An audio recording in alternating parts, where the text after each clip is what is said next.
Astaghfirullah. Baik, kita lanjutkan kajian kita membahas tafsir dari surah Al-Baqarah dan masih masuk pada ayat ke-54. A'udzubillahi minasyaitonirrajim. Bismillahirrahmanirrahim. Wa idh atayna Musal kitaba wal furqana la'allakum tahtadun. Wa idh qala Musa liqaumihi ya qaumi innakum zalamtum anfusakum bittikhadikumul ijla fatubu ila bari'ikum faqtulu anfusakum dzalikum khairul lakum inda bari'ikum fataba 'alaikum innahu huwat tawwabur rahim. Wa idh qultum ya Musa lan nu'mina laka hatta narallaha jahra fa akhadhatkumus sa'iqatu wa antum tanzurun thumma ba'atsnakum min ba'di mautikum la'allakum tashkurun. Kemarin kita sudah sampai di sini. Secara global saya ulas kembali bahwa di antara nikmat Allah Subhanahu wa taala yang Allah anugerahkan kepada Bani Israel adalah diberikannya Taurat kepada mereka. Wa idh atayna Musal kitab, dan ingatlah ketika kami memberikan kepada Musa al-kitab, maksudnya Taurat. Wal furqan, dan yang dimaksud furqan di sini adalah mukjizat yang banyak yang Allah anugerahkan kepada Nabi Musa. Dan mukjizat itu disaksikan Bani Israel. Tetapi Allah berkehendak dengan Taurat dan mukjizat itu la'allakum tahtadun, agar kalian memperoleh petunjuk. Sebaliknya Bani Israel justru tidak mengambil petunjuk dari Taurat dan juga dari mukjizat yang Allah anugerahkan kepada mereka. Salah satu bentuknya adalah ketika mereka melakukan kesyirikan dengan menyembah patung anak sapi Samiri. Dan Allah Subhanahu wa taala katakan, wa idh qala Musa liqaumihi ya qaumi innakum zalamtum anfusakum bittikhadikumul ijla. Dan ingatlah ketika Musa berkata kepada kaumnya, wahai kaumku, kamu benar-benar telah menzalimi, maksudnya melakukan kesyirikan, karena tidak ada zalim yang lebih besar melebihi kesyirikan. Seperti ucapan Luqman Al-Hakim, ya bunayya la tusyrik billahi innasyirka la zulmun azim. Wahai anakku, jangan melakukan kesyirikan, karena kesyirikan itu kezaliman yang sangat besar. Fatubu ila bari'ikum, maka bertobatlah kalian kepada pencipta kalian. Bagaimana bentuk tobatnya? Faqtulu anfusakum, bunuhlah diri-diri kalian. Dzalikum khairul lakum inda barikum, itu lebih baik bagi kalian. Fataba 'alaikum innahu huwat tawwabur rahim, dia akan menerima tobatmu, sungguh dialah yang maha penerima tobat lagi maha penyayang. Kemarin sudah dijelaskan bahwa ketika Nabi Musa alaihi salatu wassalam pulang mendapatkan Taurat, satu-satunya kitab yang ditulis oleh Allah Azza wa Jal, tiba-tiba kemudian Bani Israel murtad karena menyembah patung anak sapi yang dibentuk Samiri.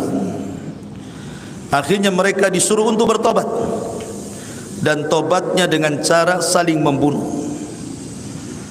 Tetapi mereka tidak mau awalnya, kecuali setelah diancam dengan bukit Tur di atas kepala mereka, baru kemudian mau bertobat. Akhirnya 70.000 Bani Israel saling bunuh-membunuh, dan itu lebih baik bagi mereka.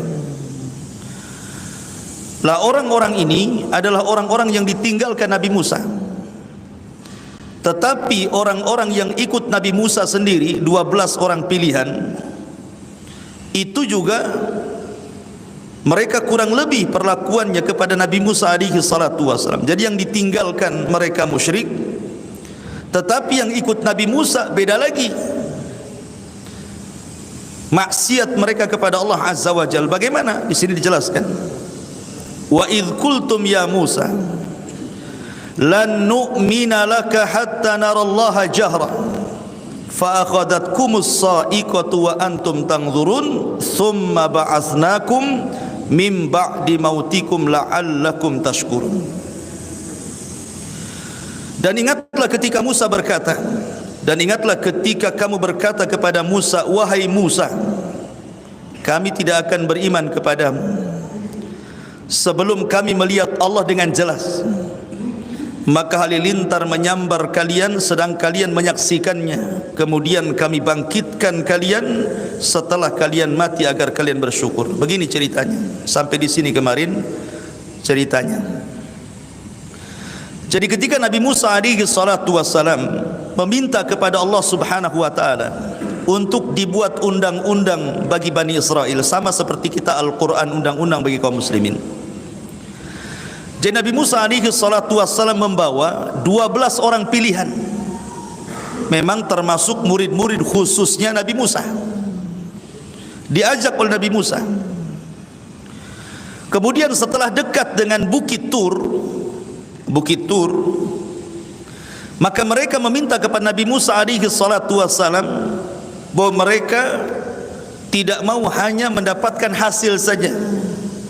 Maksudnya bukan hanya sekedar Musa mendapatkan Taurat kemudian mereka membacanya dan melihatnya. Tidak mau hanya sebatas itu. Mereka ingin menyaksikan bagaimana Allah Subhanahu wa taala berjumpa dengan Nabi Musa. Terang-terangan Allah itu tampak di hadapan Nabi Musa dan mereka melihatnya. Dan ini kan sesuatu mustahil. Jangan lagi mereka. Nabi Musa pernah meminta kan sama. Nabi Musa pernah meminta kepada Allah Subhanahu wa taala agar Allah Subhanahu wa taala menampakkan dirinya kan. Tetapi Allah Subhanahu wa taala tidak menolak permintaan Musa, tetapi Allah hanya mengatakan lan tarani, engkau tidak bisa melihatku. Kemudian Allah Subhanahu wa taala mengatakan kepada Musa, walakin dur ilal jabal fa in istaqarra makanah fasawfa tarani. Tetapi lihatlah bukit berbatu itu wahai Musa, kalau bukit berbatu itu tidak bergoncang, tidak hancur, pasti kau akan melihat aku. Maka Allah katakan falamma tajalla rabbuka lil jabali ja'alahu dakka wa sara Musa sa'iqa. Ketika Allah Subhanahu wa taala menampakkan dirinya kepada bukit berbatu itu, tiba-tiba bukit itu hancur. Dan karena dahsyatnya kehancuran bukit itu menjadikan Musa pingsan. Setelah Musa siuman, dia mengatakan tubtu ilaika, aku bertobat kepadamu ya Rabb, wa ana awwalul muslimin, dan saya cukup taat, dan wa ana awwalul mu'minin, cukup beriman saja. Artinya Musa sendiri tidak bisa melihat Allah kan? Tidak bisa melihat Allah. Tetapi masalahnya di sini orang-orang pilihan Nabi Musa ini meminta permintaan yang sama dengan Nabi Musa. Kok mereka kemudian dihantar halilintar sampai mati, tapi Musa tidak? Apa bedanya di sini? Orang-orang ini kan meminta kepada Nabi Musa dan mengatakan, ya Musa lan nu'mina laka hatta narallaha jahra. Wahai Musa, kami tidak akan beriman dengan kenabian sampai kami melihat Allah dengan jelas. Apa yang terjadi? Fa akhadhatkumus sa'iqatu wa antum tanzurun. Allah kirim halilintar, akhirnya membunuh mereka semua. Tapi ketika Musa meminta kepada Allah, Allah tidak kirim halilintar. Apa bedanya? Bedanya kalau orang ini, orang-orang pilihan Nabi Musa ini meminta kepada Musa untuk melihat Allah dengan jelas karena mereka inat. Mereka tidak ada niat baik. Tidak ada niat baik Bani Israel untuk melihat Allah Subhanahu wa ta'ala. Hanya ingin istihza saja, mengolok-olok Nabi Musa. Tetapi permintaan Musa alaihi salatu wassalam bukan itu. Dia hanya kecintaan dia kepada Allah Subhanahu wa taala sehingga ingin melihat Allah, hanya itu saja. Sehingga hukumannya pun berbeda. Orang-orang yang minta diperlihatkan Allah, Allah kirim halilintar sehingga membunuh mereka semuanya. Tetapi Musa tidak. Karena Musa hanya kecintaan kepada Allah Azza wa Jalla, hanya ingin melihat itu saja. Makanya Allah azab orang-orang ini dan Allah tidak mengadab Nabi Musa. Kemudian Allah katakan, "Tsumma ba'atsnakum min ba'di mautikum la'allakum tashkurun."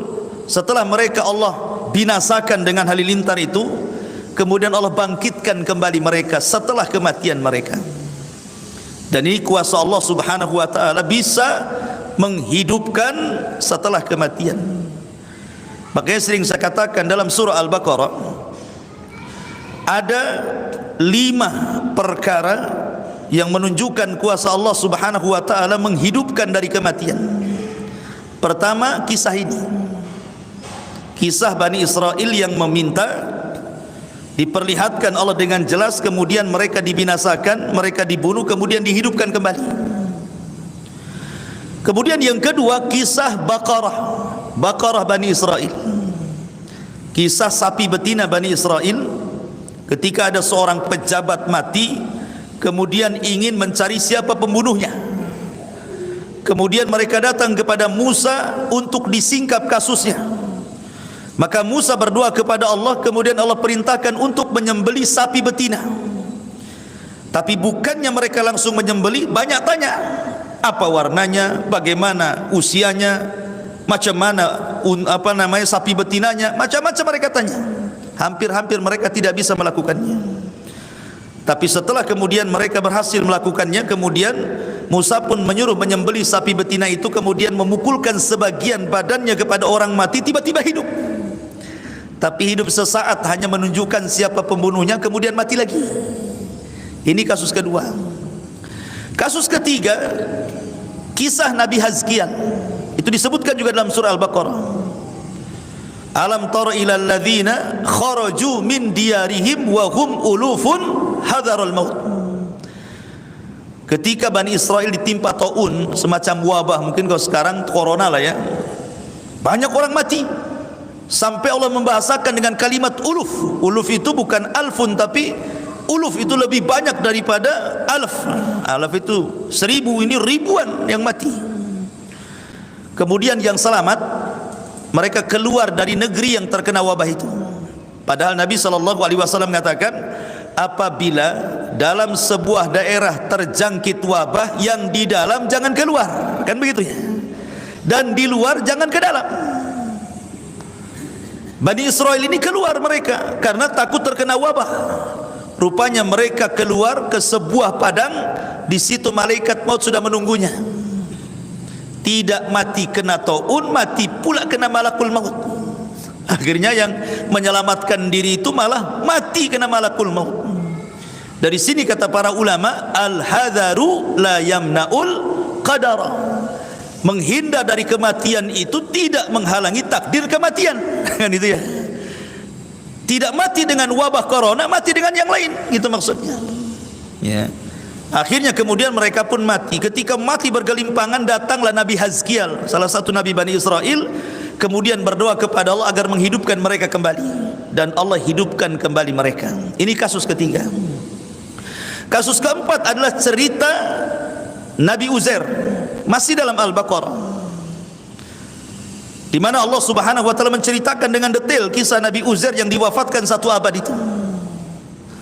Ketika dia lewat ke sebuah daerah, konon katanya Baitul Maqdis yang dihancurkan, Bukhtun Nasr.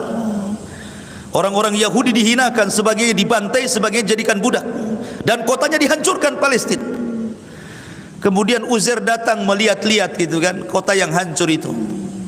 Kemudian dalam hatinya mengatakan, kaifah yuhyi hadihillahu ba'da mautiha. Macam mana Allah akan mengembalikan kota yang hancur ini? Akhirnya kemudian Uzair pun ditidurkan 100 tahun 1 abad. Yang ingin saya ceritakan, Uzair itu membawa makanan dan juga menunggang keledai. Keledainya ditambahkan, makanannya ditaruh di sebelahnya. Ketika 1 abad dia bangun, makanannya tidak berubah sama sekali, lam yatasannah, tidak berubah. keledainya yang mati, tinggal tulang-tulangnya saja. Kemudian Allah Subhanahu wa taala ingin menunjukkan bagaimana Allah mampu menghidupkan setelah kematian. Maka Allah rangkai lagi tulang bululang keledai itu, kemudian datang dagingnya entah dari mana, datang kulitnya nempel lagi, tiba-tiba dihidupkan dan bersuara seolah-olah kiamat mau bangkit. Artinya apa? Kecil bagi Allah menghidupkan sebuah kota yang hancur. Allah saja mampu menghidupkan keledai setelah kematiannya. Akhirnya Uzair pun melihat kuasa Allah. Setelah kemudian dia melihat kota yang sebelumnya mati, tiba-tiba hidup kota itu, ramai lagi. Dan itu menunjukkan ala kulli syai'in qadir, Allah itu atas segala sesuatu mampu. Jadi keledai dari kematian bisa dihidupkan oleh Allah. Kemudian kisah yang terakhir, yang kelima, kisah Ibrahim ketika disuruh menyembelih 5 ekor burung. Kemudian masing-masing bagian burung diletakkan di gunung-gunung. Kemudian Allah mengatakan summad'uhunna ya'tinaka sa'ya. Panggil burung-burung itu, maka mereka akan merangkai kembali dan tidak tertukar, dan mereka akan datang kepadamu. Dari 5 kisah kematian kemudian dihidupkan kembali ini juga ada faedah bahwa Allah Subhanahu wa taala mampu membangkitkan manusia pada hari kiamat. Di dunia saja Allah bisa membangkitkan orang mati, apalagi nanti ketika tiupan sangkakala kedua Israfil yang disebut dengan yaumul ba'thi wan nusyur, hari kebangkitan. Allah lebih mudah menciptakan kedua kalinya dibandingkan menciptakan pertama kalinya. Taib, di sini Allah Subhanahu wa taala ceritakan summa ba'atsnakum mim ba'di mautikum la'allakum tashkurun. Kemudian kami bangkitkan kembali kalian agar kalian bersyukur. Bersyukurkah mereka? Rupanya tidak. Degilnya Bani Israel itu sudah jelas-jelas dimatikan, dihidupkan kembali ya. Bukannya malah bertobat, makin israr terus menerus di dalam kekufuran. Ma'asyiral muslimin yang dimuliakan Allah Azza wa Jalla. Kemudian Allah mengatakan kisah lain, wa dhallalna 'alaikumul ghamama wa anzalna 'alaikumul manna wassalwa kulu min thayyibati ma razaqnakum wa ma zalamuna walakin kanu anfusahum yadhlimun. Dan kami menaungi kamu dengan awan, dan kami menurunkan kepadamu manna dan salwa. Makanlah dari manna dan salwa itu rizki yang baik dari Allah yang telah kami berikan kepada kalian. Maka tidak mendolimi, mereka tidak mendolimi kami, tetapi justru merekalah yang mendolimi diri mereka sendiri. Ma'asyiral muslimin yang dimuliakan Allah Subhanahu wa taala, di sini ada kisah menarik. Jadi kisah ini adalah kisah daripada Yusha ibn Nun. Jadi kisah ini kisah Yusha ibn Nun. Tapi sebelumnya, sebelum saya masuk kepada kisah Yusha ibn Nun ini, jadi Bani Israel ini mereka berhasil diseberangkan oleh Musa dari kejaran Firaun. Kemudian mereka sudah mendekati Palestina. Artinya mereka itu sudah dekat dengan Baitul Maqdis, tetapi terhalang oleh sebuah kota namanya Ariha. Kota tertua di dunia namanya Ariha. Lah Ariha ini dikuasai oleh orang-orang Amalikah.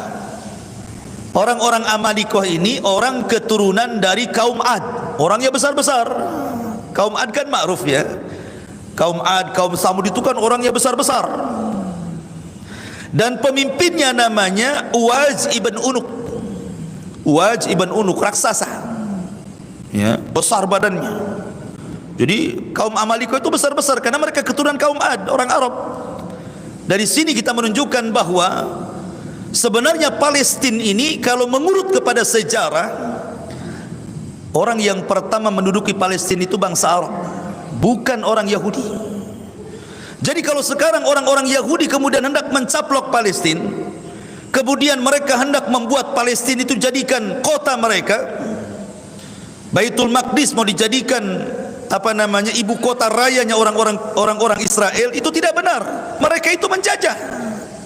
Tapi mereka memutarkan sejarah seolah-olah mereka pemilik Palestina dan Baitul Maqdis. Tidak. Yang pertama kali menempati Palestina itu orang-orang Amalikah. Orang Amalika itu turunan Ad dan mereka orang Arab. Jadi orang Arab yang berhak dengan tanah Palestina. Ya. Lah Musa ini harus menghadapi mereka. Ini kan orangnya raksasa-raksasa nih, besar-besar orangnya, keturunan Ad. Lah di situ melihat pasukan Musa banyak juga, orang-orang Amalika, orang-orang Jababirah ini ya sedikit ciut juga sebenarnya. Sama-sama takut gitu. Jadi orang Amalika juga takut sama Musa dan Bani Israel. Bani Israel pun takut sama mereka. Ya. Jadi di tengah-tengah orang Amalika ini ada orang yang mustajabud doa. Kalau berdoa mustajab doanya. Karena menguasai Ismul A'zam, menguasai nama-nama Allah Subhanahu wa taala yang sangat agung. Dalam Islam itu ada juga Ismul A'zam. Ada yang mengatakan Ismul A'zam itu Al-Hayyu Al-Qayyum. Ada juga yang mengatakan Allah dan macam-macam. Yang jelas Allah sembunyikan di antara 99 nama, mana Ismul A'zam tidak tahu kita. Karena itu pernah ditanyakan oleh sahabat kepada Ummul Mukmin Aisyah radhiyallahu anha. Wahai Aisyah, Ismul A'zam dalam Asmaul Husna itu mana? Yang mana satu? Ar-Rahman ka, Ar-Rahim ka, Ar-Razzaq ka, Al-Ghafur ka, Al-Hayyu Al-Qayyum? Yang mana satu? Sebab gini, kalau kita tahu itu Ismul A'zam, tentu kita mudah berdoa, karena siapapun yang menggunakan Ismul A'zam dalam doa mustajab doanya. Aisyah radhiyallahu anha hanya mengisyaratkan dengan membuat semasam perbandingan dengan Lailatul Qadar. Sebagaimana Lailatul Qadar disembunyikan oleh Allah Azza wa Jal, kita tidak tahu Lailatul Qadar itu malam apa, malam keberapa kan? Rasul hanya menunjukkan 10 akhir Ramadan. Bisa 21, bisa 23, bisa 25, 27, 29, wallahu alam. Di malam mana? Nah, sebagaimana Allah sembunyikan Lailatul Qadar di 10 akhir Ramadan, begitu juga Ismul A'zam, nama yang agung dalam 99 nama itu, yang satu yang mana satu tidak tahu. Makanya kalau ingin berdoa dan ingin bertepatan dengan Ismul A'zam, ya baca aja semua Asmaul Husna. Nanti akan kena juga kan gitu ya. Jadi ada seorang laki-laki di tengah-tengah Amalika ini, namanya Bal'am ibn Ba'urah. Bal'am ibn Ba'urah, orang alim. Konon katanya dia salah satu dari muridnya Nabi Musa yang disuruh berdakwah di Amalika ini. Wallahu alam. Yang jelas ini kisah Israeliat. Akhirnya kemudian orang-orang Amalika ini datang kepada Bal'am ibn Ba'urah dan mengatakan, ya Bal'am, Musa sudah sampai di Bukit Husban. Bukit Husban itu kan terbentang lebar gitu ya. Artinya sudah dekat dengan kita.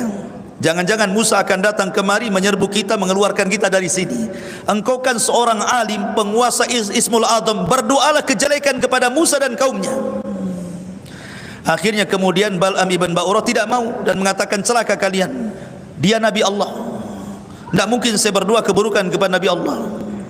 Tapi karena kemudian didesak, dikasih harta, dikasih jabatan, dikasih dunia, lama-lama ciut. Lihat bagaimana fitnah dunia. Terkadang orang yang istiqomah bisa berubah. Fitnah dunia ini ngeri gitu ya. Ustadz, kiai, tokoh agama ini kalau sudah masuk urusan politik dunia, sebentar saja itu hilang agamanya ya. Jadi Bal'am ibn Ba'urah akhirnya mau, kemudian mendoakan kejelekan kepada Musa, tapi doanya selalu kepleset, tidak bisa. Yang didoakan Musa, bukan orang lain, Nabi Allah, ulul azmi, seorang Rasul kalimullah. Macam mana didoakan keburukan? Akhirnya Bal'am merasa tidak dikabulkan doanya. Dia pun mengatakan, khasirtu dunya wal akhirah. Aduh, aku sudah rugi dunia, rugi akhirat katanya. Jadi rugi dua-duanya gitu ya, karena sudah gak mempan lagi doanya. Makanya kisah Bal'am ini, ma'asyiral muslimin yang dimuliakan Allah Subhanahu wa taala, dijelaskan di dalam Al-Qur'an kan, bagaimana Bal'am ini dikatakan fansalakha minha fakana minal ghawin. Maka Bal'am tiba-tiba insalah. Insalah itu seperti ular kalau mau ganti kulit, kulitnya ditinggal, badannya pergi. Itu insalah namanya. Jadi imannya ditanggalkan, takwanya ditanggalkan, ilmunya ditanggalkan, jadi orang jahat. Bal'am bin Ba'urah itu. Bahkan Allah mengatakan fa'atba'ahu syaitan. Fa'atba'ahu syaitan, setan yang ikut dia, bukan dia ikut setan, si Bal'am ini ya. Akhirnya karena tidak bisa, akhirnya Bal'am pun membuat siasat dengan cara meminta kepada gadis-gadis Amalikoh untuk pergi pura-pura berniaga ke pasukan Musa, ke tenda-tenda Musa, cari orang pilihan Musa, suruh berzina satu saja sudah cukup. Akhirnya kemudian diutuslah wanita-wanita cantik itu. Pura-pura jualan ini, jual makanan ke pasukan Musa. Rupanya salah satu orang pilihan Musa tergoda dengan wanita Amalikoh, berzinah pula dia di situ. Akhirnya dengan berzinah itulah Bal'am berhasil menghancurkan Musa dan Bani Israel. Dikirimlah azab kepada Bani Israel. Dikirim azab kepada Bani Israel. Apa azabnya? Yatihuna fil ardi arba'ina sanatan. Mereka dibuat linglung di negeri linglung. Mereka tinggal di padang pasir tapi tidak bisa keluar dari padang pasir. Jadi kalau kita ini di Batam nih mau ke Tanjung Pinang itu putar-putar di Batam aja, nggak sampai-sampai ke Tanjung Pinang, muter-muter di situ saja. Itu namanya tih, namanya ardu tih. Saya bahasakan dengan bumi linglung, nggak bisa keluar dari situ. Pokoknya mau kemana saja balik lagi ke situ. Bukan setahun 2 tahun, arba'ina sanatan, 40 tahun mereka tidak bisa keluar dari situ. Gara-gara satu maksiat menghancurkan satu negara. Satu yang salah semua kena. Wattaqu fitnatan la tusibanna alladhina zalamu minkum khassa. Takutlah kepada fitnah yang kalau Allah timpakan bukan hanya orang zalim saja yang terkena, orang baik pun terkena imbasnya. Makanya pentingnya al-amru bil ma'ruf wan nahyu anil munkar. Ajak manusia kepada kebaikan, cegah juga kemungkarannya. Ya. Karena mengajak manusia kepada kebaikan gampang, tapi mencegah dari kemungkaran ini yang susah. Ayo solat gampang, tapi untuk memperingatkan orang ini menyelisih sunnah, orang ini jatuh kepada syirik, itu agak berat tuh. Tetapi begitulah asas Islam dibangun di atas 2 perkara. Ajak manusia kepada kebaikan, cegah juga kemungkarannya. Ya. Lah ketika mereka di linglung itulah Nabi Musa alaihi salatu wassalam mengutus nuqaba Bani Israel. 12 pilihan Nabi Musa diutus untuk mengintai. Lah salah satu yang terlibat dalam pengintaian itu adalah Yusa ibn Nun. Nah, di sini ceritanya dimulai. Salah satu dari orang pilihan itu adalah Yusa ibn Nun. Rupanya ma'asyiral muslimin yang dimuliakan Allah Azza wa Jalla, setelah diutus oleh Musa untuk mengintai kekuatan orang-orang Amalikoh yang berada di negeri Ariha itu, ketika melihat kaum yang gede-gede badannya, raksasa-raksasa gitu ya, kemudian yang 12 ini pulang. Yang 10 sudah diperingatkan Nabi Musa, jangan bercerita tentang pasukan Amalikoh yang gede-gede, nanti Bani Israel ciut, nggak mau melawan. Ngapain kita ngelawan raksasa kan itu ya, nengok aja udah takut apalagi perang gitu. Musa mengatakan jangan cerita, jangan disebarkan, karena Allah Subhanahu wa taala sudah mewahyukan kepadaku kita akan menang perang. Sebenarnya Musa sudah meyakinkan kita menang perang, tapi jangan disebarkan, nanti akan mengalami ketakutan orang-orang ini. Akhirnya kemudian yang 10 orang kurang ajar pula, malah diberitahu kepada keluarganya, pamannya, ponaannya, akhirnya akan menyebar ya kan. Takutlah Bani Israel jadinya. Hanya 2 orang yang disebutkan dalam sejarah Bani Israel. Pertama Yusa ibn Nun, dia betul-betul nurut apa kata Nabi Musa, tidak menyebarkan ya. Yusa ibn Nun. Kemudian yang satunya namanya siapa lupa, pokoknya salah satunya Yusa ibn Nun, dan satu lagi, dua-duanya tidak mau bercerita. Dan ini Allah Subhanahu wa taala firmankan, qala rajulani minal ladina yakhafuna an'amallahu alaihima. Berkata 2 orang yang tidak menyebarkan itu, Yusa ibn Nun dan juga satunya Kalib ibn Yufanna, ya namanya Kalib ibn Yufanna dan Yusa ibn Nun. Qala rajulani, berkata 2 orang, minal ladina yakhafuna, keduanya orang-orang yang takut. Ada yang mengatakan takut kepada orang-orang Amalikoh sehingga menyembunyikan, karena Musa jangan disebarkan kasus mereka, kisah-kisah mereka, nanti Bani Israel takut. Udkhulu alaihimul bab fa idza dakhaltumuhu fa innakum ghalibun. Maka Musa mengatakan, nanti kau bisa menyerang mereka dari arah pintunya, dan kalau kalian masuk ke negeri mereka kalian akan menang. Wa 'alallahi fatawakkalu in kuntum mu'minin. Maka kepada Allah bertawakal kalau kalian benar-benar beriman. Artinya Musa sudah menjanjikan kita akan menang. Tapi yang 10 orang ini malah disebar-sebar ke sana kemari. Lah sebab itulah ketika Musa mengajak mereka berperang, apa kata mereka?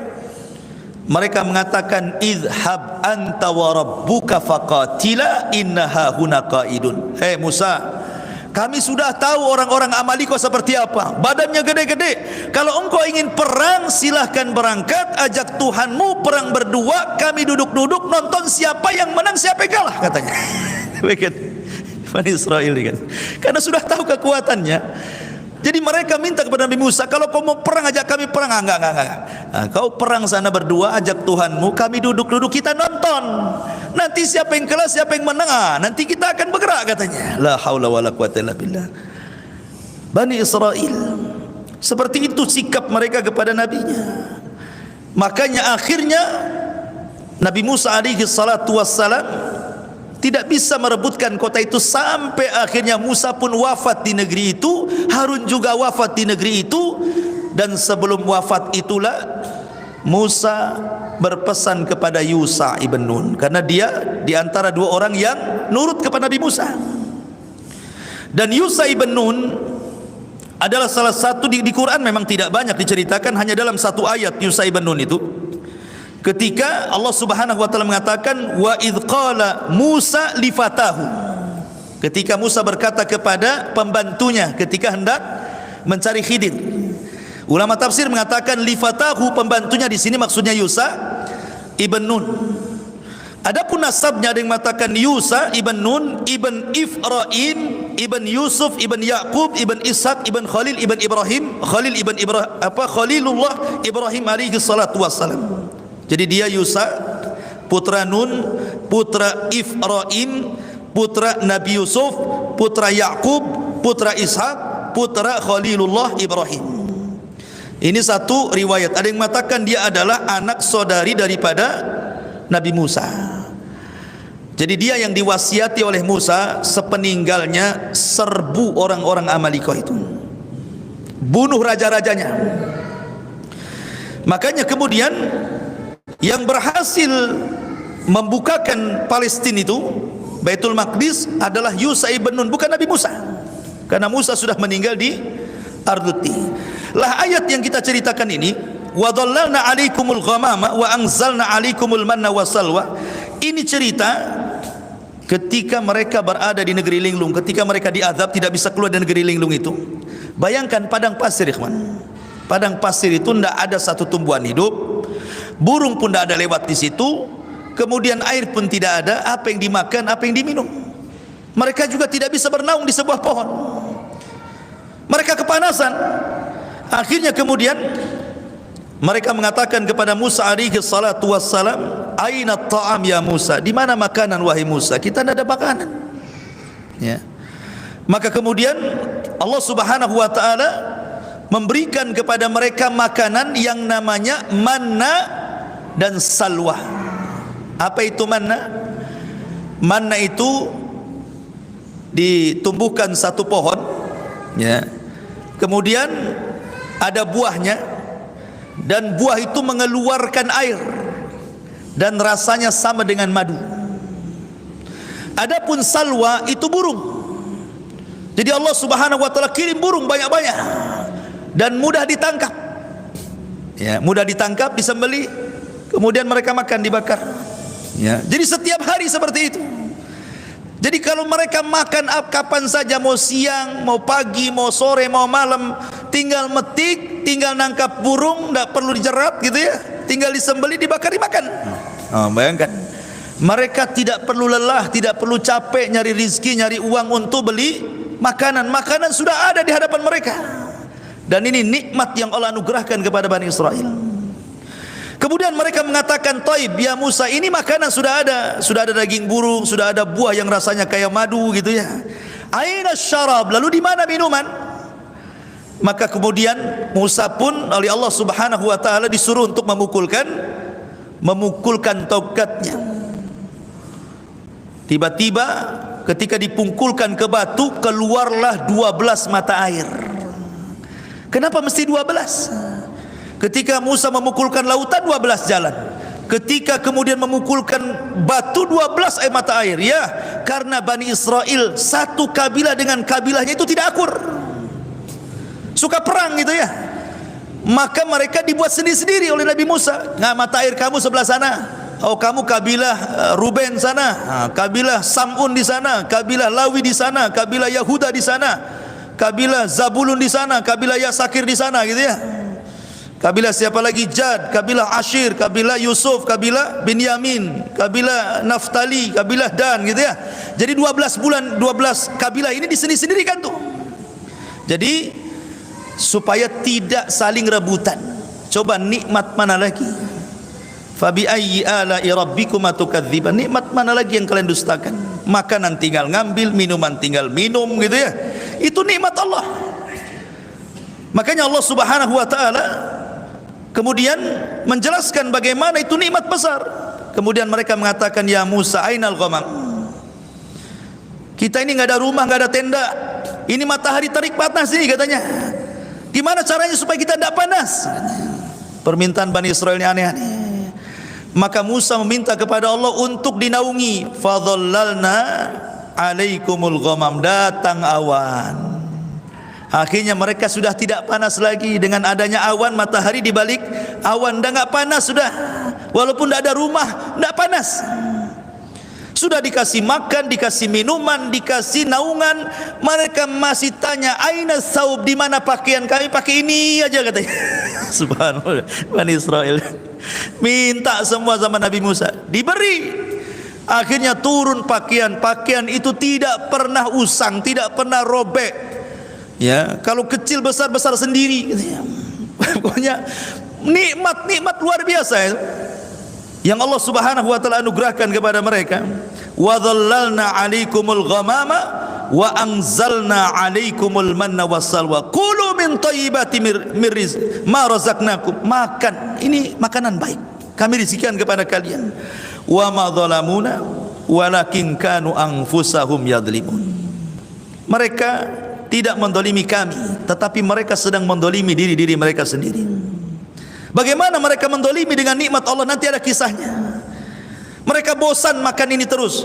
Mereka minta yang lain, kalau bisa sayur-sayuran, bawang-bawangan, nanti ada ceritanya.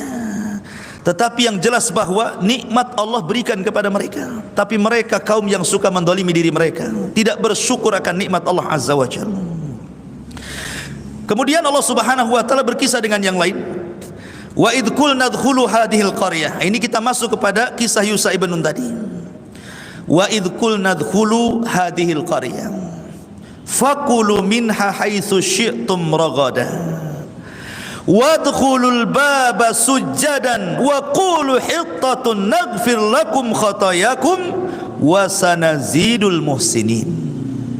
Dan ingatlah ketika kami berfirman, masuklah ke negeri ini, maksudnya Baitul Maqdis, maka makanlah dengan nikmat dari berbagai macam makanan yang ada di sana sesukamu, dan masukilah pintu gerbangnya sambil membungkuk, dan katakanlah, bebaskanlah kami dari dosa-dosa kami, niscaya kami ampuni kesalahan kalian, dan kami akan menambah karunia bagi orang-orang yang berbuat baik.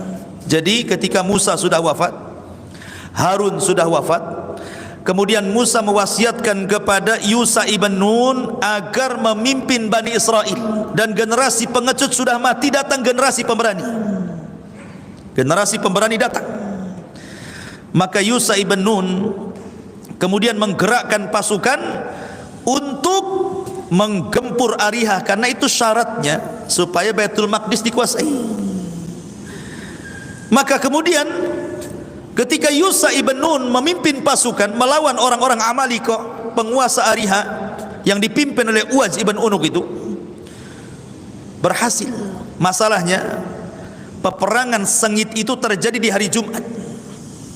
Peperangan sengit itu terjadi di hari Jumat, sementara waktu sudah mendekati terbenamnya matahari.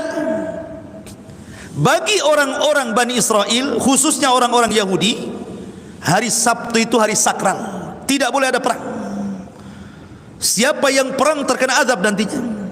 Jadi mereka menjadikan hari Sabtu sakral. Maka Yahudi itu mereka memuliakan hari Sabtu, Nasrani hari Ahad, Muslim hari Jumat, harinya masing-masing. Tetapi yang memilih hari Sabtu mereka sendiri, Orang Yahudi memilih sendiri hari Sabtu, orang Nasrani memilih sendiri hari Ahad, orang Islam tidak memilih, Allah yang pilihkan hari Jumat. Karunia dari Allah Azza wa Jalla kita punya hari Jumat. Dan hari Jumat itu hari mulia, bukan hari serem, apalagi Jumat Kliwon. Ya, Jumat itu hari mulia, hari Id setiap minggu kita.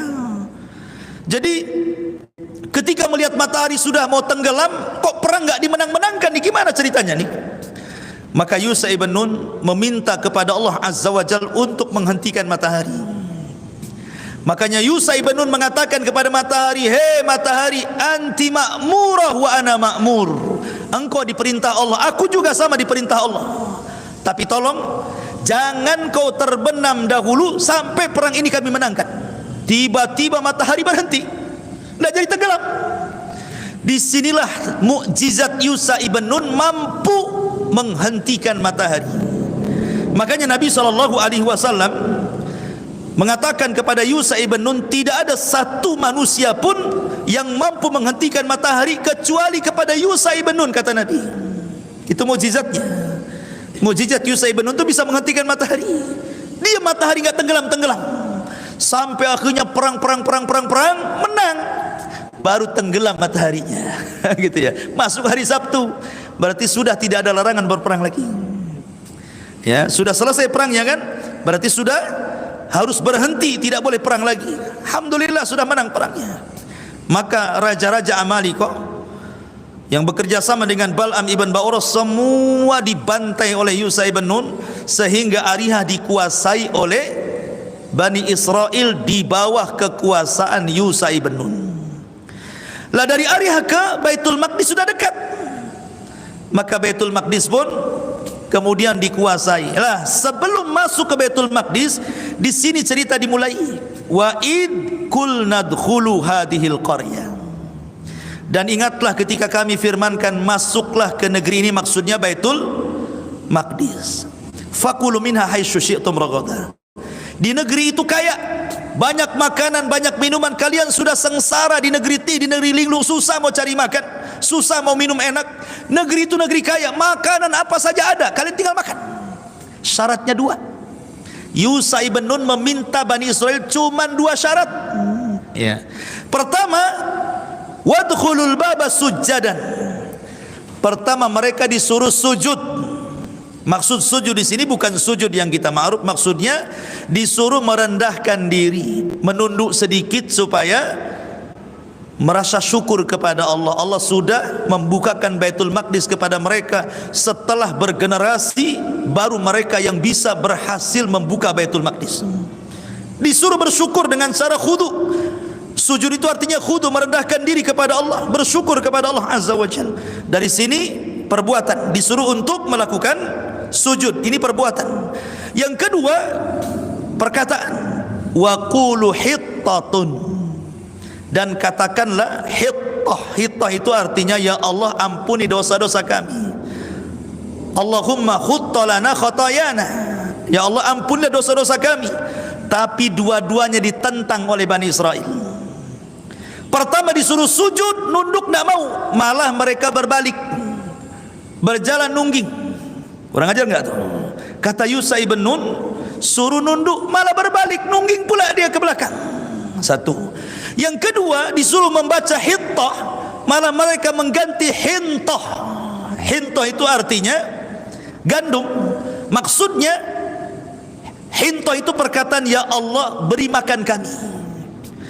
Disuruh mengucap ya Allah ampuni dosa kami, malah diganti ya Allah beri makan kami. Bani Israel kan, disuruh maju nunduk malah nungging, disuruh ngomong ya Allah ampuni dosa, ya Allah mana makanan katanya. Itulah Bani Israel. Makanya Allah mengatakan naghfir lakum khotoyakum wa sanazil. Kalau kalian melakukan dua syarat ini, kami akan ampun dosa kalian, kami tambah kebaikan kalian. Tapi Bani Israel ini memang kurang ajar ya. Sudah Baitul Maqdis, capek-capek mereka mengalahkan Ariha dengan Amalikohnya, kemudian membebaskan Baitul Maqdis dengan mudah. Ini kan bersyukur karena mereka sudah sulit hidupnya di negeri linglung, itu sudah sulit. Nah, sekarang mereka dihadapkan dengan kekayaan yang luar biasa. Tiba-tiba apa? Tiba-tiba mereka pun mendolimi diri mereka. Allah katakan fabaddalal ladzina zalamu qaulan. ghairal ladzi qila lahum fa anzalna 'alal ladzina zalamu rijzan minas sama'i bima kanu yafsukun. Lalu orang-orang yang zalim menggantikan perintah dengan perintah lain. Disuruh hittah dibaca hintah. Disuruh ya Allah ampuni dosaku, malah ya Allah mana makanan. Makanya fa anzalna 'alal ladzina zalamu, Allah turunkan kepada orang-orang yang berbuat zalim rijzan, maksudnya azab. Minas sama, Allah turunkan dari langit azab. Apa azabnya? Seketika Allah kirim penyakit taun. Allah sebar wabah taun, 70.000 mati. Ketika mereka tidak mau melaksanakan dua perkara ini, langsung total Allah mengirim taun. Mati semua bergelimpangan 70.000 orang tuh. Makanya Allah mengatakan bima kanu yafsukun, karena mereka berbuat fasik, tidak menjalankan perintah nabinya, justru bermaksiat kepada nabinya. Makanya ciri khas Bani Israel yang sekarang ada pada orang-orang Yahudi, fariqan kadzabtum wa fariqan taqtulun. Sebagian kalian mendustakan para nabi, sebagian kalian membunuh para nabi. Karena ribuan Bani Israel banyak membunuh ribuan para nabi, mendustakan syariatnya seperti kasus ini. Ya, ma'asyiral muslimin yang dimuliakan Allah Subhanahu wa taala. Kemudian pada ayat 60-nya balik lagi cerita kepada negeri linglung. Wa idistasqa Musa liqaumihi faqul nadrib bi asaqal hajar fanfajarat min husnata asyrata ainan qad alima kullu unasim masyrabahum kulu washrabu min rizqillahi wala ta'thaw fil ardi mufsidin. Dan ingatlah ketika Musa memohon air untuk kaumnya, lalu kami berfirman, pukullah batu itu dengan tongkatmu, maka memancarlah daripadanya 12 mata air. Setiap suku telah mengetahui tempat minumnya masing-masing. Makanlah dan minumlah dari rizki yang diberikan Allah, dan janganlah kamu melakukan kejahatan di bumi dengan berbuat kerusakan. Tetapi nikmat yang besar, air itu nikmat yang besar, ikhwan. Wa ja'alna al-ma' kulla syai'in hayyin, kami jadikan air itu segala sesuatu kan bisa hidup. Tidak ada nikmat melebihi air. Jadi Allah Subhanahu wa taala ketika menciptakan,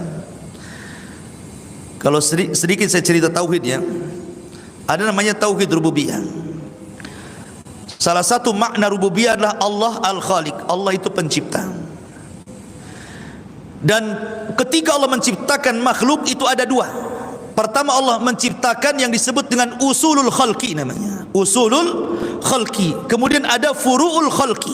Apa sih usulul khalqi dengan furu'ul khalqi itu? Usulul khalqi itu maksudnya Allah menciptakan asal makhluk dulu. Asal makhluk apa? Pertama Allah ciptakan arasy. Yang kedua Allah ciptakan air, di bawah arasy ada air. Kemudian yang ketiga Allah Subhanahu wa taala ciptakan setelah ini kolam, lauhil mahfud. Kemudian setelah itu Allah ciptakan apa namanya, an-nar, api. Kemudian setelah itu Allah ciptakan nur, cahaya. Ini namanya usulul khalqi namanya. Usulul khalqi. Inilah, dari sinilah tercipta segalanya. Ya. Ada yang Allah ciptakan kun fayakun, jadi maka jadilah. Aras kun fayakun, jadi maka jadilah. Air kun fayakun, jadi maka jadilah. Kemudian kolam, kemudian lauhil mahfuz juga sama. Kemudian api, kemudian cahaya, kun fayakun. Ada juga yang Allah ciptakan makhluk dari makhluk yang Allah ciptakan. Itu namanya furul khalqi namanya. Ya. Allah menciptakan makhluk dari makhluk ini Allah ciptakan lagi. Seperti malaikat tercipta dari apa? Dari cahaya. Dan cahaya usulul khalqi. Kemudian jin diciptakan dari api. Kemudian manusia diciptakan dari air. Air, api, kemudian cahaya sebelumnya sudah Allah ciptakan. Ini namanya usulul khalqi ya. Namanya Allah menciptakan usulul khalqi dengan kun fayakun. Baru dari penciptaan ini Allah ciptakan lagi. Ya. Seperti bumi. Bumi ini Allah ciptakan dari air yang mengeras. Ya, dengan tanah, kemudian jadilah bumi. Kemudian juga sorga dan neraka, sorga dari cahaya, kemudian neraka juga dari api gitu ya. Artinya bahwa yang menentukan banyak ciptaan adalah air. Karena bumi tercipta dari air, Jin juga anak turunannya tercipta, binatang-binatang, tumbuh-tumbuhan tercipta dari air, termasuk juga manusia tercipta dari air. Makanya air itu segala sesuatu bisa hidup gitu ya, karena airnya segala sesuatu bisa hidup. Jadi nikmat Allah Subhanahu wa taala luar biasa dengan air ini. Lah Bani Israel di saat mereka haus diberikan air kan luar biasa. Orang tidak minum bisa mati sebentar saja, tapi orang tidak makan masih lama matinya. Ya, makanya Allah ini berikan nikmat yang luar biasa. Wa idistasqa Musa liqaumihi faqul nadrib bi asaqal hajar. Maka ketika Musa istisqa minta hujan kepada Allah. Dari sini disyariatkan bagi umat Islam kalau sedang paceklik tidak ada hujan maka disuruh salat istisqa. Ada pula ilmuwan dari mana, Turki itu dari mana, tidak perlu salat istisqa katanya, itu enggak ngaruh kepada hujan. Payah orang ini. Gitu ya. Tidak yakin dengan Allah Azza wa Jalla. Jadi ini syariat istisqa. Sejak zaman para nabi dulu ada istisqa, termasuk di zaman Rasulullah SAW ada istisqa, dan jadi syariat namanya salat istisqa.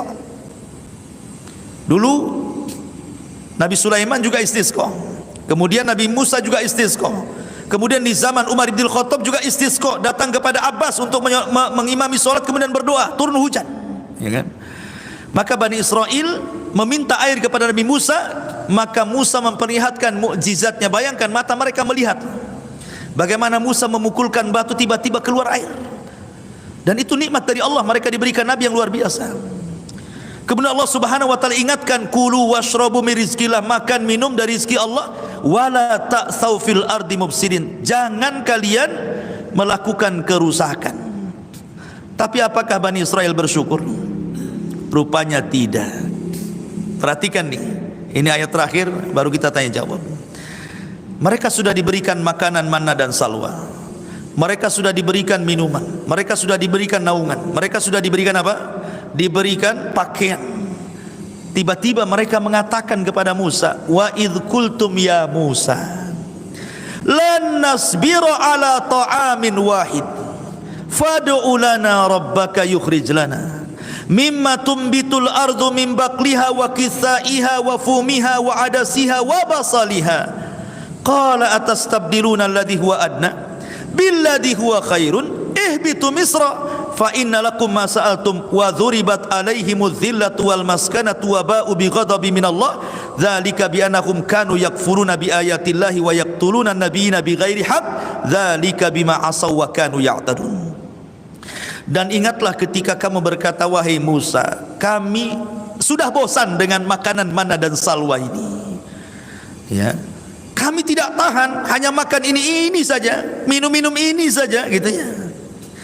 Maka mohonlah kepada Tuhanmu agar kami, di sini lihat suul adabnya, mereka menganggap bahwa Allah itu Tuhannya Musa saja.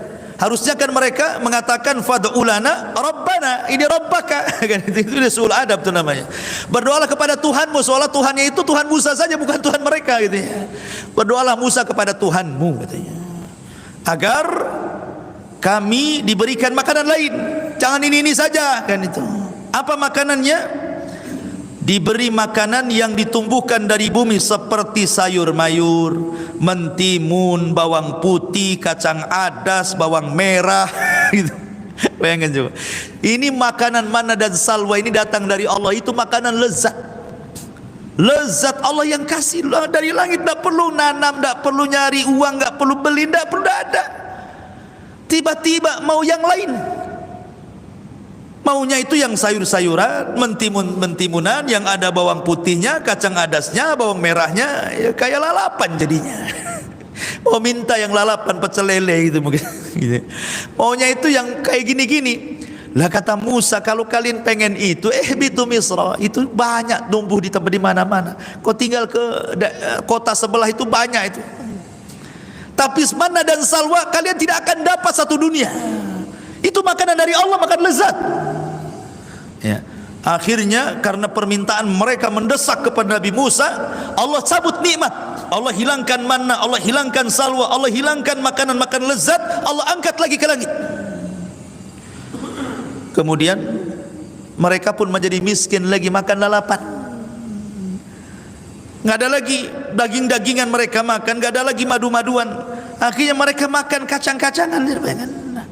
Makanya Allah mengatakan, ya, ketika mereka mengatakan agar dia memberi kami apa yang ditumbuhkan bumi seperti sayur mayur, mentimun, bawang putih, kacang adas, bawang merah, Musa menjawab, apakah kalian meminta sesuatu yang buruk sebagai ganti dari sesuatu yang baik? Bodoh kalian ini makanan lezat, kalian pula cari makanan yang tidak lezat. Kalau hanya itu, pergilah kalian ke kota sebelah, pasti kamu akan dapat makanan itu. Gara-gara itulah akhirnya apa? Wa dzuribat alaihimudz zillatu wal maskanatu wa ba'u bighadabim minallah. Kemudian mereka ditimpa kenistaan, kemiskinan, dan mereka kembali mendapatkan murka dari Allah. Hidupnya sengsara lagi. Dicabut makanan, dicabut minuman, dicabut awan, kemudian susah pula mereka hidup, air sudah mulai sedikit, pokoknya dibuat miskin oleh Allah. Harusnya mereka ketika diberikan nikmat itu kan, la in syakartum la azidannakum wa la in kafartum inna adzabi lasyadid, kan itu. Dan ini kaidah umum, siapapun antum diberikan nikmat bersyukur, Allah tambah. Antum punya istri satu, bersyukur, nanti Allah tambah, kan itu. Kalau kufur dengan yang satu nggak akan ditambah. Artinya bahwa nikmat apapun kalau kita bersyukur pasti Allah tambah. Tapi kalau kalian kufur seperti Bani Israel ini, ya tunggu saja, azab Allah akan menimpa mereka, waba'u bi ghadabim minallah, dan mereka mendapatkan murka. Sampai hari ini Yahudi itu dimurkai Allah, sehingga Allah senantiasa menyuruh kita membaca ghairil maghdubi alaihim waladhdallin. Tetap maghdub sampai hari ini kita menyebut ghairul maghdub. Siapa maghdub itu? Yahudi. Ya Allah, janganlah seperti orang-orang yang dimurkai. Waba'u bi ghadabi minallah. Siapa mereka? Yahudi. Mereka senantiasa dimurkai sampai hari ini oleh Allah Subhanahu wa taala. Dzalika bima asaw wa kanu ya'tadun. Yang demikian itu karena mereka durhaka dan melampaui batas. Wallahu a'lam. Ini di antara sedikit kisah Bani Israel. Baik, masih ada waktu. Silakan ya bertanya.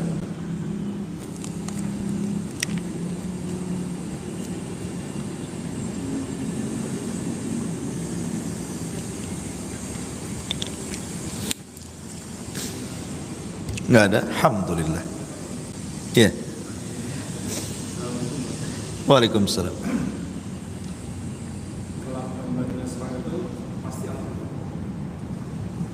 Dia dihidupkan kembali, dia akan menjadi durhaka, pasti Allah.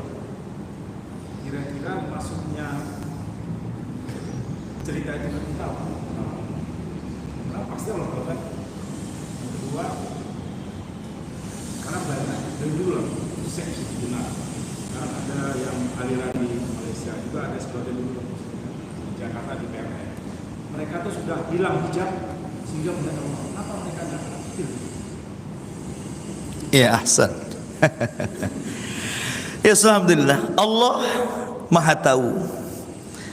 Salah satu keimanan kita dengan qada wal qadar, termasuk arkan al qada wal qadar namanya, rukun kita beriman kepada takdir. Pertama, Allah itu alim, mengetahui. Kemudian sebagian pengetahuannya Allah catat, itu yang kedua, di Lauhil Mahfuz.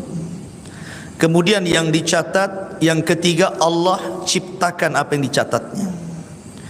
Kemudian yang keempat, ketika Allah menciptakan tidak lepas dari kehendaknya. Itu namanya arkan qada wal qadar. Allah mengetahui, setelah Allah mengetahui, Allah catat sebagian ilmunya, tidak semuanya di Lauhil Mahfuz. Kemudian Allah ciptakan apa yang dicatatnya. Ketika menciptakan itu atas kehendak Allah. Allah Maha tahu yang telah, yang sedang, dan yang akan datang. Dan Allah Maha tahu kepada sesuatu yang mustahil terjadi. Kalau terjadi Allah tahu. Itu yang keempat. Yang pertama, Allah Maha tahu kepada yang telah terjadi, satu. Kepada yang sedang terjadi, dua. Kepada yang akan terjadi, tiga. Kepada yang mustahil terjadi, kalau terjadi Allah tahu. Contohnya, Allah mengatakan lau adu kalau mereka kembali ke dunia, La'adu limanuhu anhu. La'adu limanuhu anhu. Kalau orang-orang kafir yang masuk neraka itu dikembalikan ke dunia, niscaya mereka akan melakukan kekafiran lagi. Orang dibangkitkan dari neraka ke bumi kan mustahil. Mana bisa orang masuk neraka dikebumikan lagi? Ya tidak mungkinlah dikekalkan di neraka. Tapi kalau seandainya Allah ciptakan lagi bumi, kemudian orang yang ahli neraka dari orang kafir itu dikembalikan lagi ke bumi, pasti kufur lagi. Gitu maksudnya. Itu artinya Allah Maha tahu sesuatu yang mustahil terjadi, kalau terjadi Allah tahu. Nah, gitu maksudnya ya. Jadi ini namanya arkan al-qada wal qadar. Allah tahu. Makanya Allah Subhanahu wa taala itu menciptakan al-makruh, sesuatu yang buruk. Allah juga menciptakan al-khair, sesuatu yang baik. Supaya apa? Menjadi ibtila. Ibtila itu ujian bagi manusia. Tidak ada sesuatu yang Allah ciptakan baik yang baik atau yang buruk kecuali ada hikmah di baliknya. Kenapa Allah ciptakan iblis? Kenapa Allah ciptakan Abu Jahal? Kenapa Allah ciptakan Fir'aun? Ada hikmah di situ, ada ibtila namanya ya. Kita untuk ujian. Ada seseorang yang melihat kura-kura. Dia bertanya, ya buat apa Allah ciptakan kura-kura kayak gini? Ya. Akhirnya kemudian setelah ngomong begitu, digigit dia sama kura-kura. Kemudian tetanus, hampir diamputasi. Datang ke dokter. Kemudian kata dokter, ini harus dipotong ini racunnya sudah nyebar kemana-mana. Tapi kalau ingin kau selamat, nggak diamputasi, ada obatnya. Obatnya apa dok? Ayo kita cari binatang, kau makan dagingnya, mudah-mudahan itu bisa menghilangkan virusnya. Dicarilah, rupanya ketemu dengan kura-kura yang menggigitnya. Ini obatnya katanya. Ini obatmu di sini katanya. Tangkap dia sembelih, dia makan, itu nanti ada macam-macam bakteri yang bisa matikan itu. Baru dia ngomong, untuk apa Allah ciptakan ini? Tahu-tahu dia pula obatnya dari situ. Dia baru tahu kan? Rupanya itu jawabannya. Di situ jawabannya. Terkadang kita kepatuk ular, rupanya dari bisa ular pula kita ini. Contoh corona. Itu juga vaksin itu dari virus juga, dari corona juga kan, untuk mengobati coronanya itu. Artinya nggak jauh-jauh obatnya juga di situ. Jangan bilang ini kenapa Allah ciptakan ini, jangan bilang itu. Karena ada hikmah di balik itu. Salah satu hikmahnya adalah ibtilah, untuk menguji manusia. Ya, kenapa ada setan? Kenapa ada Abu Jahal? Kalau tidak ada setan, tidak ada Abu Jahal, tidak ada Firaun, tidak ada surga, tidak ada neraka masalahnya. Makanya hanya untuk ibtila, ujian. Allah sudah tahu Bani Israel akan seperti itu, tapi kenapa Allah biarkan? Salah satunya untuk ibrah, karena Allah itu maha tahu. Tetapi ketika Bani Israel kemudian mereka itu akan kembali berbuat jahat, dimatikan kemudian balik lagi, itu bukan kehendak Allah, itu kehendak dirinya. Karena dia diberikan begini loh. Contoh ya, ini Abu Jahal dicatat kafir, mati kafir oleh Allah Azza wa Jalla, Lauhil Mahfuz. Allah catat. Kemudian Abu Jahal betul-betul kufur. Apakah Abu Jahal kufur karena ikut catatan? Bukan. Bukan dia kufur karena ikut catatan. Kalau dia kufur karena ikut catatan, Allah zalim. Allah mencatat Abu Jahal kufur, kemudian dia kufur, Allah masukkan neraka. Zalim Allah di situ. Ya kan? Bukan. Abu Jahal kufur bukan karena catatan. Abu Jahal kufur karena kehendak dia. Kemudian Allah catat. Itu maksudnya. Ya. Maka harus dipahami. Sebab kalau seandainya orang mengatakan bahwa dia kufur karena Allah sudah mencatat, seperti orang umpamanya LGBT, kapan lu tobat? Ya kan? Ini sudah takdir saya. Takdir saya enak sekali. Nah, itu ngikut catatan namanya. Enggak.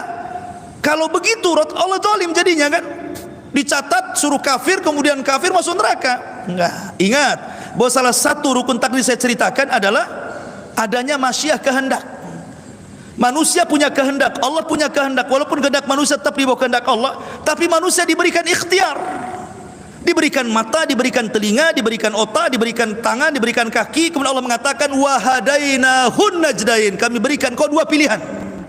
Ini masuk surga, ini masuk neraka. Kita bisa memilihnya kok. Kalau seandainya semua orang ikut catatan, kenapa nggak masuk surga semua, nggak masuk neraka semua?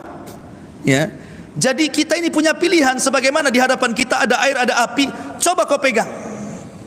Pasti semua megang api. Tidak mungkin megang air. Karena apa? Kehendak kita tidak mau ini panas kan gitu ya. Itu kalau nampak nerakanya. Nah, karena neraka nggak nampak, surga nggak nampak, ya milih neraka orang nggak ada kan itu. Intinya bahwa Allah sudah tahu Bani Israel seperti itu, tapi ketika mereka sesat bukan karena Allah yang hendak sesat, menyesatkan mereka, tidak. Jangan seperti perkataan iblis, fabima agwaitani, karena engkau sudah menyesatkan aku. Siapa yang menyesatkan iblis? Dia sendiri yang mau sesat kok, malah menyalahkan Allah. Dia sendiri yang milih sesat. Nah, itu nanti kalau orang seperti itu kayak iblis itu tadi. Ya, makanya Bani Israel tersesat seperti itu karena kehendak mereka sendiri. Mereka sudah diturunkan Taurat, mata mereka melihat mujizat, kok masih seperti itu. Kemudian yang kedua, ibrah bagi umat-umat sebelumnya, setelahnya, bahwa maksiat yang dilakukan umat setelahnya serta azab yang akan ditimpakan pun itu warisan dari umat terdahulu. Adapun tadi, kenapa sekarang orang-orang banyak yang meminta melihat Allah? Bahkan dulu di Batam ada orang bayar 500.000 bisa melihat Allah dengan lihat jolang ada airnya, masukkan ke ruangan, nanti di situ zikir apa-apa nanti nampak Allah di situ katanya. Ingat dulu kasusnya di Batam? Kan di Batam itu kasusnya itu. Tahun berapa? Saya lupa tuh. 500.000 bisa melihat Allah. Oh, mantap tuh. Tangkap polisi. Jadi, tapi kenapa nggak disambar? Disinilah pertanyaannya. Kenapa tidak seperti Bani Israel? Fa akhadhathumus sa'iqatu wa antum tanzurun. Kenapa mereka tidak disambar halilintar, dimatikan saja? Karena Allah Subhanahu wa taala ketika mengutus Nabi sallallahu alaihi wasallam, di antara rahmat, wa ma arsalnaka illa rahmatan lil alamin, di antara rahmat diutusnya Nabi bagi orang-orang kafir, tidak diazab sebagaimana azab umat terdahulu. Itulah permintaannya.